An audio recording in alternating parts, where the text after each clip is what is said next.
Ok, Parashat Hashavua, Parashat Vayakel Pekoudé. Alors, on finit le livre de Shemot et là, Moshe Rabbeinu, il va donner les ordres concrets. Donc, ils vont vraiment passer cette fois à la phase effective du Mishkan en le construisant. Donc, tous les éléments qui ont été décrits dans la Parashat Teruma et dans la Parashat Tetzavé, cette fois, ils sont mis sur le tapis. Betzalel et Aholiav vont les construire.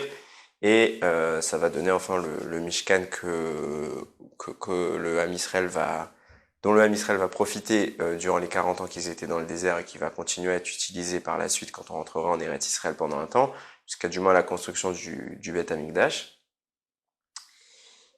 Et donc à la fin, voilà, Moshe va lui-même se charger de la dernière tâche, donc de la mise en place, c'est-à-dire que Betzalel va lui construire les éléments, mais Moshe va les agencer, les ordonner tels que voulu par Hachem. Et à la fin, Parashat Pekoudé, on va tout recompter, on va mesurer combien d'or, combien d'argent, combien de matériaux ont été donnés par le Ham Israël. Et la paracha termine le livre de Shemot sur ces comptes-là et sur la bracha que Moshe Rabbeinu va donner en pouvant rentrer dans le Mishkan. Il va y avoir l'inauguration du Mishkan dans lequel c'est Moshe qui va officier. Et il va introniser donc Aaron, etc. Le tout début de la paracha, il est très connu. Il est très connu parce qu'on rappelle encore une fois le Shabbat. Et là-bas, on rappelle l'interdiction d'allumer des feux pendant Shabbat. Pourquoi est juxtaposé le Shabbat à notre paracha, donc à la construction du Mishkan? C'est très connu. C'est tout simplement parce que la construction du Mishkan ne repousse pas le Shabbat. Donc on doit respecter Shabbat. Tous les interdits, tous les travaux qui sont demandés et réclamés pour faire le Mishkan s'arrêtent le Shabbat. Et c'est d'ailleurs grâce à ça qu'on va pouvoir déterminer toutes les mélachot de Shabbat grâce à ce qui a été fait pour faire le Mishkan. Et c'est intéressant parce qu'en fait, dans le deuxième pasouk, là-bas, c'est écrit Shabbat, il est appelé Shabbat Shabbaton. En français, on va dire le Shabbat du Shabbat. Le Shabbat des Shabbats. Alors c'est intéressant de trouver cette mention-là parce qu'en fait, c'est normalement un terme qui est employé pour Yom Kippour. Donc Yom Kippour est appelé Shabbat Shabbaton, mais pas Shabbat. Shabbat, quand vous regardez dans Bereshit, quand il y a écrit que Akadosh Baruch Hu, il a fini au 7e jour la création du monde et que justement il s'est reposé, entre guillemets reposé, le Shabbat, et donc il a érigé le 7e jour comme étant un jour saint, un jour béni. Là-bas c'est écrit Shabbat. Pareil, dans les premières tables de la loi qu'on a lu dans Parashat Yitro, là-bas c'est écrit Shabbat. C'est pas écrit Shabbat Shabbaton. Même dans les deuxièmes tables de la loi qui sont dans Parashat Vayetranan, c'est écrit Shabbat. À chaque fois qu'on parle du 7e jour dans la Torah, on parle de Shabbat. Parce que c'est une dimension, c'est le Shabbat, c'est le 7e jour. Shabbat Shabbaton, d'habitude c'est Yom Kippour, et là on voit que dans notre paracha, on parle du Shabbat normal, donc le 7e jour de la semaine, mais il est appelé Shabbat Shabbaton. Alors bien évidemment, c'est pas la seule fois, c'est également rappelé dans la paracha la semaine dernière, donc dans Parashat Kitissa. Il y a une autre fois dans le livre de Vaïkra, et peut-être d'autres que j'ai pas tout de suite à l'esprit. Je les ai notés dans la version du Dvar Torah que je fais à l'écrit. Donc d'habitude c'est écrit Shabbat, et il y a 3 ou 4 fois c'est écrit Shabbat Shabbaton. Alors les Mefarshim me posent la question, pourquoi d'habitude on dit Shabbat et maintenant on dit Shabbat Shabbaton? Alors il y a une Gemara qui est très connue dans Masechet Brachot qui dit comme ça. Et là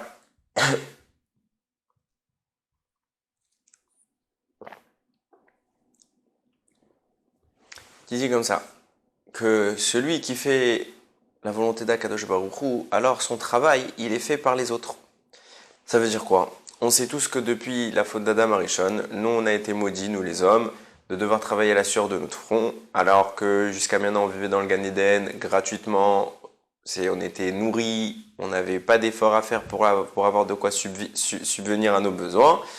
Dorénavant, puisque Adam a fauté, il perd cette parnassa gratuite et d'un coup, il doit se mettre à travailler difficilement, à transpirer pour avoir de quoi manger. C'est une malédiction, certes, mais on peut en sortir. Ça veut dire que tout celui qui fait Torah ou mitzvot, celui qui respecte la volonté d'Akadosh Baruch Hu, alors Akadosh Baruch Hu le fait sortir de ce problème et c'est les autres qui vont lui apporter de quoi manger. Donc ça veut dire les nations qui vont s'occuper de sa santé, qui vont s'occuper tout va se faire par le biais des nations, et lui, il pourra toujours se consacrer à la Torah et au mitzvot. Pour Akadosh Baruch Hu, il n'aura pas d'effort supplémentaire à faire, ça suffira parfaitement. Ça, c'est pour tout celui qui fait Torah Mitzvot. Par contre, celui qui fait pas Torah ou Mitzvot, alors lui, bon, bah, il reste dans la formule standard, il doit travailler à la sueur de son front, ce qui est le cas de nous tous. Ça veut dire qu'on est des régimes, ça veut dire qu'on fait pas complètement la volonté d'Akadosh Baruch Hu, on a tous des différences. Mais celui qui l'a fait parfaitement, lui, il a pas ce problème-là. C'est intéressant parce qu'en réalité, ça veut dire que cette personne-là, qui redevient un peu comme l'était Adam Arishon, il se fait servir par les nations. Donc ça veut dire que Adam Arishon, lui, de même que Adam il devait pas travailler, et ben lui non plus, il a pas besoin de se fatiguer à travailler, sa parnassa sera assurée quoi qu'il advienne. Maintenant, nous, on voit comment c'était assuré. Ça veut dire quoi? Ça veut dire que c'est d'autres personnes qui vont faire notre parnassa pour nous, c'est d'autres personnes qui vont subvenir à nos besoins. Pourquoi? Parce qu'il y a du monde.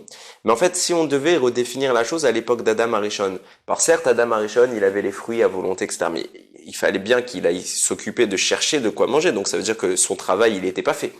Donc ça veut dire qui s'occupait à son époque. Qu'est-ce que signifie à son époque de dire les autres vont faire ton travail à ta place?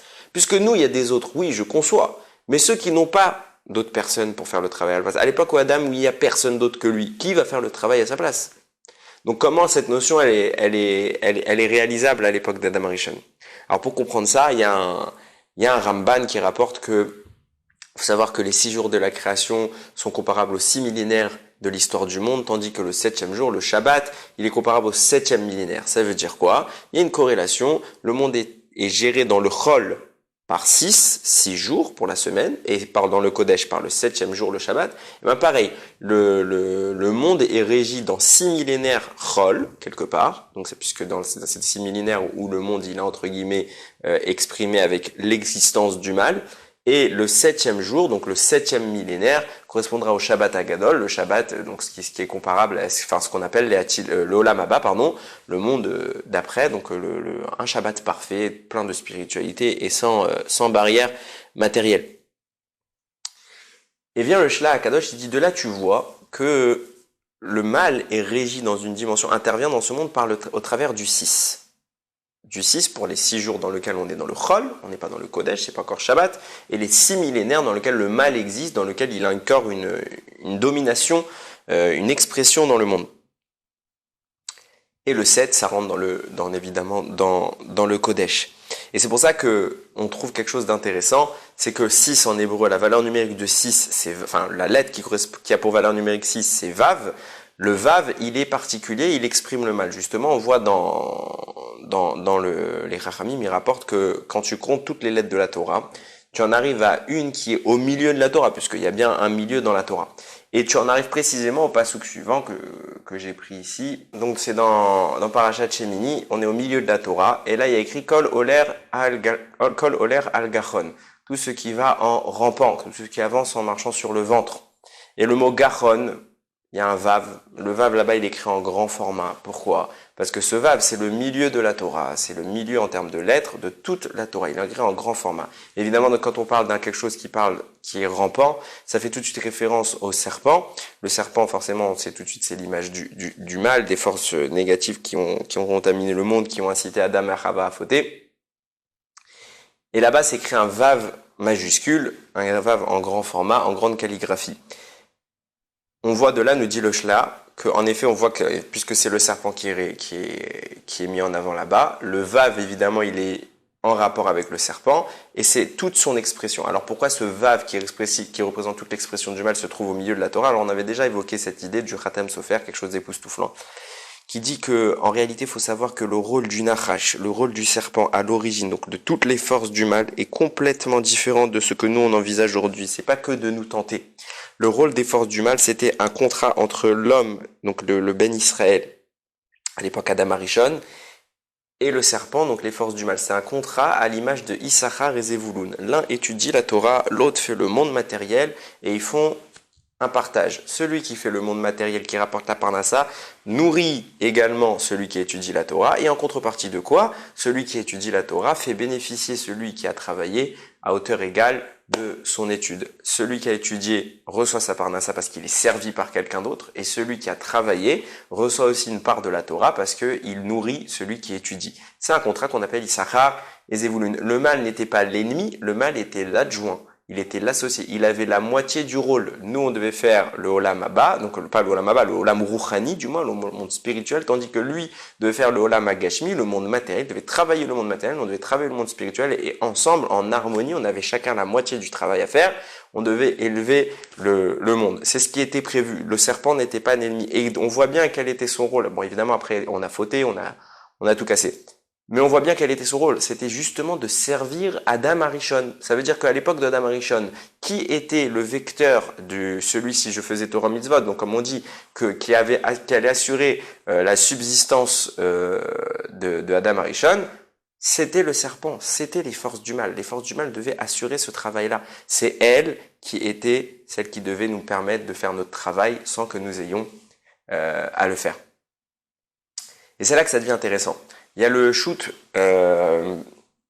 Maïm Chaim, qui écrit comme ça. Il dit donc, si on explique comme ça, donc on revient à ce que je disais tout à l'heure, comment ça se fait qu'il y ait écrit Shabbat, Shabbaton? C'est ça l'idée. C'est de dire que quelqu'un en réalité qui, aujourd'hui, il parvient grâce à sa Torah à s'extraire de la malédiction d'Adam Arishon et donc à s'extraire du besoin de travailler, c'est les autres qui travaillent pour lui. Ben en clair, ce type-là, il est Shabbat toute la semaine. Lundi, mardi, mercredi, jeudi, dimanche, j'ai oublié, il est déjà dans Shabbat puisqu'il ne travaille pas, il est déjà dans un monde spirituel, il fait que la Torah, il fait que les mitzvot, il est déjà dans Shabbat. Alors quand arrive Shabbat, pour lui c'est Shabbat sur Shabbat, Shabbat, Shabbaton. Pour celui qui est dans cette dimension-là d'être dans Shabbat toute la semaine, le Shabbat atteint une dimension qui est encore supérieure, c'est le Shabbat sur le Shabbat. Qu'est-ce que signifie le Shabbat sur le Shabbat? C'est ça qui est intéressant. Parce que si on réfléchit bien, si je définis le Shabbat normal, puisque toute la semaine, c'est Shabbat pour celui qui est dans cette dimension-là. Si je définis ce Shabbat comme étant le fait que quelqu'un d'autre fasse mon travail pour moi. Ok? Donc, c'est quoi le Shabbat du Shabbat? C'est pas encore quelqu'un d'autre qui va faire le travail pour quelqu'un d'autre. Non. Donc, c'est quoi la dimension du Shabbat du Shabbat? Qu'est-ce que ça signifie? D'habitude, c'est les forces du mal qui doivent faire le travail pour moi. Maintenant que je suis moi-même entré dans Shabbat, puisque ça, c'est le Shabbat, les autres font le travail pour moi. Alors, c'est quoi Shabbat du Shabbat? C'est quoi cette dimension qui encore dépasse le Shabbat? À cela, on peut rapporter l'idée que rapporte le Khatam Sofer, que j'ai beaucoup aimé. Il pose une question comme ça. Il rapporte 3 endroits où il semblerait que Moshe il a été Mechalel Shabbat. On sait que Moshe, le jour de sa mort, il a écrit 13 Sifrei Torah. Il a fait une copie de 13 Sifrei, du Sefer Torah qu'Akadosh Baruch Hu lui a donné. Il a fait 13 Sifrei Torah. Ça, le jour même de sa mort. Or, d'après beaucoup d'avis, Moshe Rabbeinu est mort un Shabbat. Comment Moshe il aurait pu faire des copies du Sefer Torah alors que c'est Shabbat, ça sourd d'écrire. Il aurait transgressé Shabbat, Moshe Rabbeinu. Deuxième cas, le Mishkan. On a dit que Moshe il devait s'occuper d'ériger le Mishkan. Il l'a fait pendant tous les jours d'inauguration et forcément il y a eu un jour où c'était Shabbat, où il a dû, tous les jours il devait monter et tous les jours il devait démonter le Mishkan. Donc il y a bien eu un Shabbat où il a monté et démonté, donc il a construit le Mishkan. Or on voit que c'est interdit de construire Shabbat et on voit que pour le Mishkan on repousse pas Shabbat. Donc même si s'il y avait la mitzvah de faire le Mishkan, il aurait dû s'arrêter. Et pourtant on voit qu'il montait et démontait, même Shabbat il a fait ça sur le Mishkan. Et troisième chose, la menorah qui a été fabriquée, nous dit le Khatam Sofer, elle a été fabriquée un Shabbat. Si elle a été fabriquée un Shabbat par Moshe, comment Moshe il a pu travailler le Shabbat? C'est complètement interdit. Et là, la réponse très connue de Rashi, qui répond pour chacun des cas l'idée suivante. Aussi bien, en fait, quand on regarde les 3 cas, on voit que c'est des missions qui sont totalement impossibles. Il est physiquement, un sofer qui vous écrit un Sefer Torah, il prend des mois. Moshe il en a écrit 13 en un jour, pas possible. Le cas du Mishkan, qu'il faut prendre les poutres, que ça pèse des kilos, qu'aucun homme, aussi bien que ce soit Moshe ou n'importe qui, ne peut pas porter seul. Moshe, il vient tout seul, il les fait, il élève, il les repose, il les déplace, il les remet. Et pareil pour la menorah, on voit que Moshe Rabbeinu nous dit le Midrash, il n'arrivait pas à la faire. Alors comment ça s'est fait? Les 3 cas, c'est Akadosh Baruch Hu qui a fait. Dans le cas du Mishkan, Rashi rapporte, Moshe a dit à Akadosh Baruch Hu, mais moi je peux pas le faire. C'est trop lourd, personne ne peut porter ça. Hachem lui dit, mets ta main, et la poutre, elle va se lever d'elle-même. En fait, c'est moi qui vais lever, toi tu fais stam. Pareillement pour la menorah, Moshe il n'arrivait pas. Hachem lui dit, c'est pas grave, t'arrives pas, jette-la dans le feu, elle va sortir toute seule. Et la menorah, elle est sortie toute seule. C'est Hachem qui a construit la menorah. Et pareil pour les 13 Sifrei Torah. En réalité, Moshe, il est simplement tenu devant le rouleau. Il y avait l'encre, il y avait peut-être la plume. Moshe ne faisait rien, ça s'est écrit tout seul. En réalité, c'était de dire quoi? Que lorsque c'est Akadosh Baruch Hu qui, pendant Shabbat, fait ce que pour nous est une melacha, alors dans ce cas-là, ça s'appelle plus une melacha. Alors peut-être on peut dire ça, que Shabbat, Shabbaton, ça veut dire que quand quelqu'un toute la semaine c'est les autres qui font le travail pour lui. Pourquoi? Parce que ce type-là, c'est quelqu'un qui s'investit à la Torah, qui s'investit dans les mitzvot. Ce type-là, il n'a pas besoin de travail, il est Shabbat tous les jours. Par contre, quand arrive le Shabbat Shabbaton, c'est pas les autres qui font le travail pour lui, c'est pas les forces du mal, c'est pas les goïms, c'est Akadosh Baruch Hu. Bifnei Beatzmo, ça veut dire c'est lui qui vient et qui fait le travail pour nous. Alors ça veut dire quoi? On est en train de rabaisser Akadosh Baruch Hu au statut de serviteur. Il est le serviteur de ses propres serviteurs, ça n'a aucun sens. Qu'est-ce que ça signifie que Akadosh Baruch Hu fait le travail pour nous? Ça veut dire qu'il met simplement fin à la mascarade. Ça veut dire quoi que les autres ils font le travail pour nous? Les autres ils font pas le travail pour nous. Tout, Akol, Bideshamim, tout ce qui se passe sur terre, c'est Akadosh Baruch Hu. Quand il y a du travail, quand moi je travaille à la sueur de mon front et que je retiens ma parnassa, c'est pas parce que j'ai travaillé que j'ai reçu ma parnassa, c'est parce qu'Akadosh Baruch Hu m'envoie ma parnassa. Si j'étudie la Torah et que je vois des goïms qui viennent faire la parnassa pour moi, alors c'est les goïms qui m'ont donné la parnassa. Chas fait shalom, c'est Akadosh Baruch Hu qui m'a donné la parnassa, c'est pas du tout les goïms. Tout ça c'est simplement qu'Akadosh Baruch Hu qui se cache derrière un pipeau. Mais en réalité, c'est lui qui fait tout. C'est ni nous, ni les goïms. Seulement, quand quelqu'un il en arrive à la notion du Shabbat Shabbaton, ça veut dire que toute la semaine c'est Shabbat, et maintenant il entre dans le Shabbat du Shabbat, alors celui-là, Akadosh Baruch Hu ne se cache plus, ne se voile plus, il le fait de façon manifeste, il fait son travail pour lui. Ça veut dire quoi? Je ne me cache plus, je suis là, c'est moi qui te tiens par la main, c'est moi qui te nourris, c'est moi qui t'abreuve, c'est moi qui te fais vivre, c'est moi qui te loge, qui t'habille, qui fait tout pour toi. Il n'y a plus d'intermédiaire entre nous. C'est exactement ça la notion du Shabbat Shabbaton. Alors voilà, on arrive aujourd'hui dans une période qui est très très inquiétante, on est tous malades. On est tous enfermés chez nous. Et regardez ce qui se passe, c'est extraordinaire. Akadosh Baruch Hu ne se cache plus, il se cache même plus. Ça veut dire qu'aujourd'hui, on a toutes les notions du monde qui sont en train de disparaître. L'économie, ça s'effondre. Toutes les valeurs, ce que j'appelle l'olam hacheker, l'olam du média, donc le divertissement, la télé, le sport, les cinémas, on peut plus y aller. Tout ça, ça s'effondre, ça n'a plus de valeur. Les footballeurs ne servent plus à rien aujourd'hui. Ils peuvent rien faire pour vous. Ils peuvent même plus vous divertir. Rien, ils servent à rien. Comme d'habitude, seulement que d'habitude on leur donne de l'importance. Là, c'est exactement, Akadosh Baruch Hu ne se cache même plus. Ça y est, tout ce qui était pas important, qu'on donnait de l'importance et que c'était pas important, c'est en train de disparaître. Et ben, au Hachem, aujourd'hui, on commence à pouvoir peut-être envisager de revoir ce qui est important. Et ce qui est encore plus extraordinaire, c'est qu'aujourd'hui on est tous bloqués, on ne peut plus sortir chez nous, on ne peut plus rien faire. Et malgré tout, on va recevoir notre parnassa. Tout celui qui ne peut pas travailler, c'est l'État qui va nous donner la parnassa. C'est les autres qui font notre travail pour nous. Hachem ne se cache même plus. On fait rien. On reçoit la parnassa à la maison. On a de quoi manger. C'est peut-être un peu plus difficile, mais on a de quoi manger. Alors voilà. On attend tous le dénouement qu'on espère qu'il sera évidemment positif. On espère que ce sera ce qu'on attend depuis 5780 ans, la venue du Mashiach. En tout cas, de notre côté, qu'est-ce qu'on doit faire? Il est évident qu'on a du temps libre, Rabotai. On a beaucoup de temps. Il faut pas perdre ce temps-là dans des ch'touillottes. Il faut pas passer ce temps là sur Internet. Même sur Internet, j'ai entendu que ça risquait de sauter. Pourquoi? Parce que le débit il est saturé tellement que les gens ils sont sur les vidéos des streamings, etc. et toutes les vidéos qu'ils doivent faire, ça risque de sauter. Bon, j'ai pas dit que ça va sauter, je dis juste ça risque de sauter. Simplement pour dire quoi? On ne doit pas perdre